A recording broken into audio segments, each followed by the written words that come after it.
So, what are we doing today? Man, it's been a long time since I've done a video with my face in it. Hey, just wanted to give a little update on how the Volkswagen's been coming along. I know I've cut a lot out of the process of putting the motor back in, and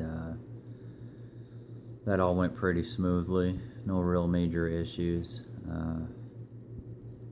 This motor has a high pressure,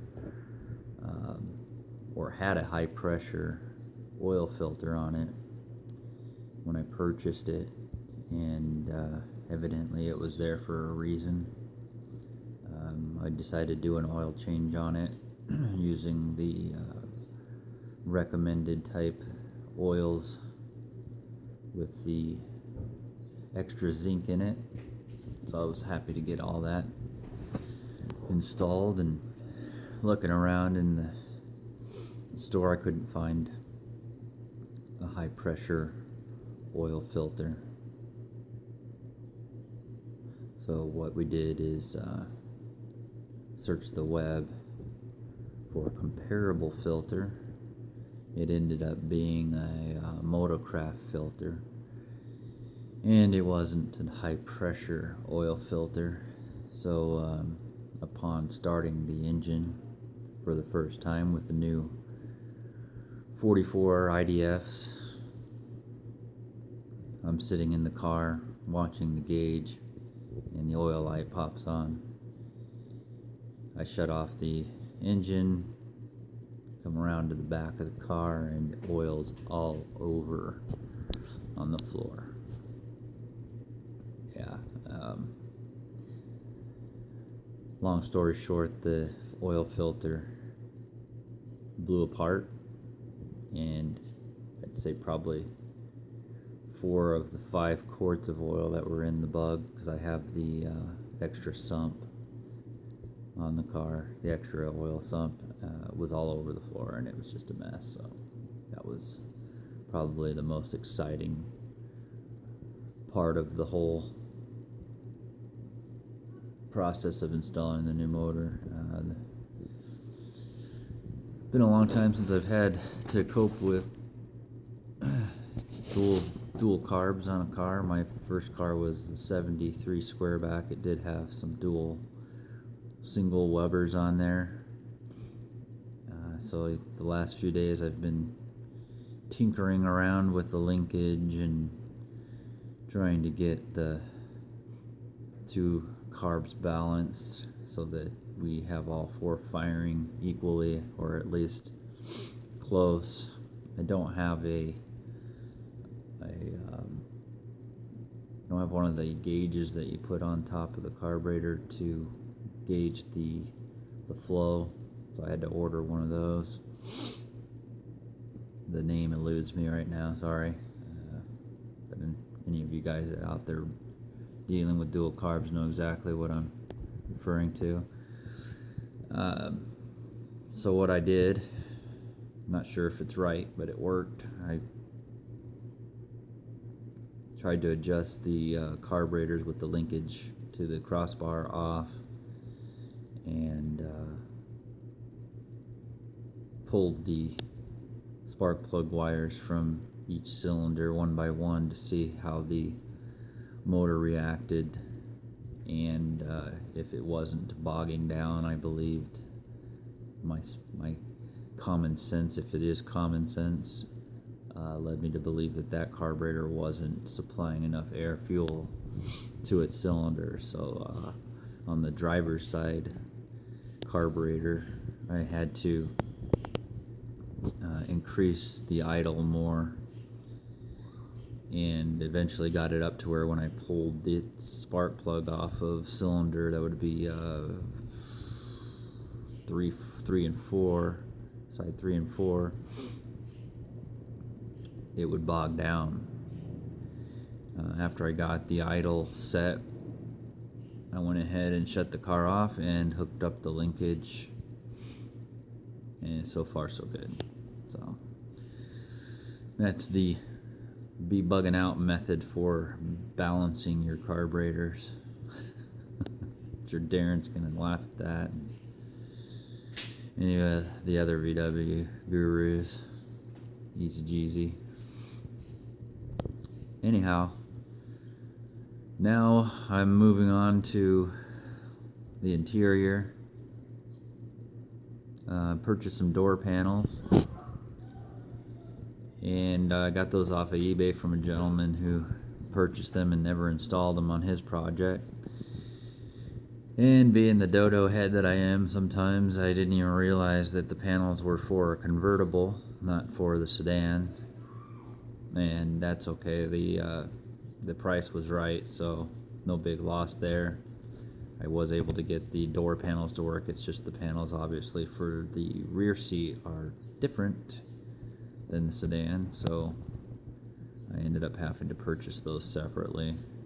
So if anybody's looking for a pair of door panels for a convertible in the red color that TMI puts out, I have a pair of those. Just shoot me a message, let me know. Let me show you what that looks like. Here, I'll switch my camera around if I can.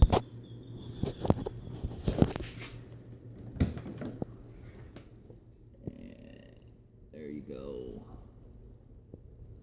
Door panels.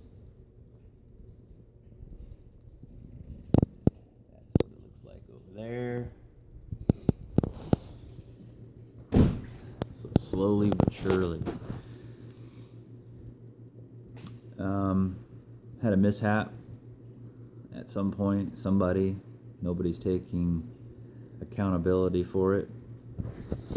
My deck lid must have fallen off the stand, and I spent a lot of time on this deck lid getting it smoothed out, shaped, and it was very disheartening to see the damage, and I don't know how I'm going to repair it. I really, really don't want to pull the spray gun out and shoot this. I'm not good at doing touch-ups, so I'm going to try to figure out an alternative way to cover this up. And yep, it fell down and landed on the corner and smashed it and broke off a big chunk of paint on the side here. So I've straightened it out, and I've got a little bit of filler on there, and we'll see how we can smooth that out and then figure out a way to cover it up. But really sad about the fact that the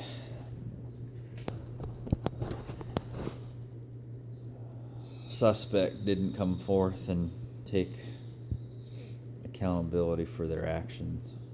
Thought I raised them better than that. Hopefully they come to their senses eventually and man or woman up to it. Give you a little bit of view of the final install of the motor.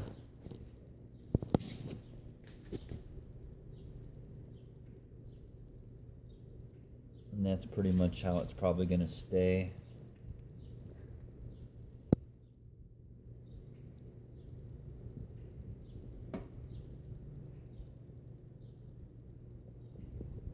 Got my stinger on there just to piss off the neighbors.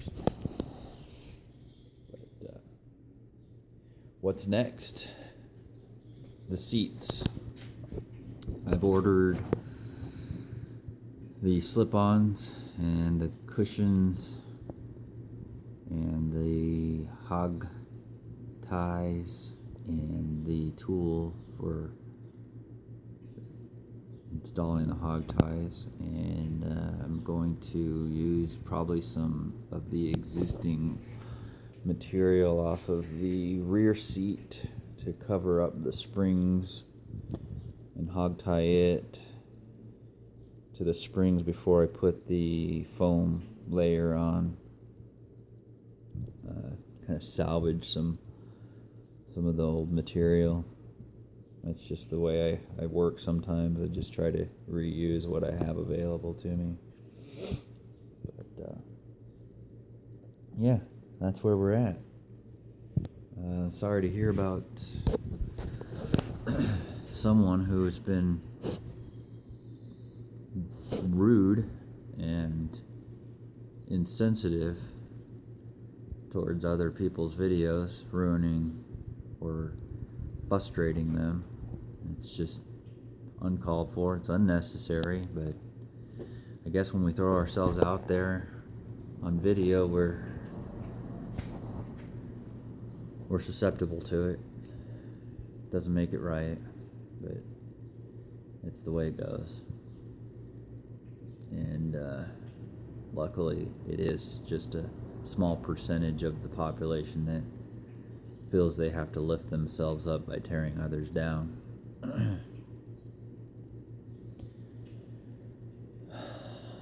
I do have another project that I've been working on. It's on the side of the house. I was going to show that to you a long time ago, and I never got around to it. It's a vehicle I inherited from my Sunday school teacher, whose son died, unfortunately.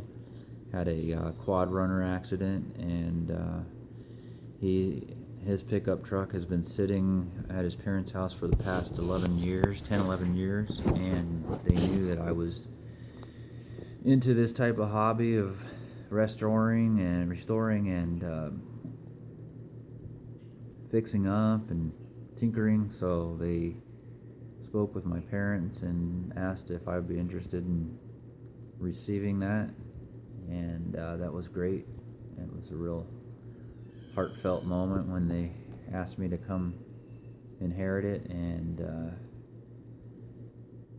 they believed it might help further my cause here to continue doing this type of work, maybe making a little money on it on the side, and just wanted to bless me with their son's loss. So I'm truly grateful for what they did. And it's an old Dodge W150. It's an 86 4x4. It has, I believe, at least a 6-inch lift on it, and it has a rebuilt motor. Their son was only able to put about 1,200 miles on it before he died. It's the 360 motor with a quadrajet 4-barrel carburetor. I believe it's a 550 or a 650. I'm not sure what the stock size carburetor they put on that, but it has according to his father, they put some upgrades on the motor. It has a roller cam, which I'm not real familiar with that. Maybe some of you guys can elaborate on that. I don't know anything about Dodge motors, but I've done some work to it already. I've put a new water pump on it, and went through and changed the oils on the tranny and the motor, put new filters on it, tranny motor, did some wiring, did some vacuum lines, and put a new battery in it, and it starts and runs and seems to drive okay. So I've got a few other things I'm going to do to it before I put it up for sale and put that money towards other ideas we have. So it has a pitman arm that's a little bit short. I think they used the original pitman arm after they raised the vehicle, and it tends to bind up when you make sharp turns in the truck, so that's going to have to be changed out. And then it's got a little bit of body work that I'm going to do, nothing special. Their son just went ahead and did a black primer on the car when he had it, so I'm just going to fix some of the spots that have been peeling and chipping, and probably throw some more black primer on it and put it up for a Dodge enthusiast to come get. And hopefully it goes to a home that can have fun with it. I don't know, 12 miles to the gallon is just not my idea of a good vehicle nowadays. I don't enjoy getting out in the dirt much anymore, and 4x4ing is not my gig. I'm more into the street scene. Always have been since I was a kid, and that's where it stayed. So, well, the video's getting to be about 15 minutes long, and probably boring some of you guys to death, but I wanted to put something up and try to keep participating in the Garage Gang and putting something out there for fellas to watch that aren't into cable TV and satellite, Netflix, all that stuff. I know some of you guys just love watching YouTube like I do. It's always fun to see the faces of our friends and the projects they're working on. So keep it up. Keep pushing the record button, and let's keep supporting each other positively. Take it easy.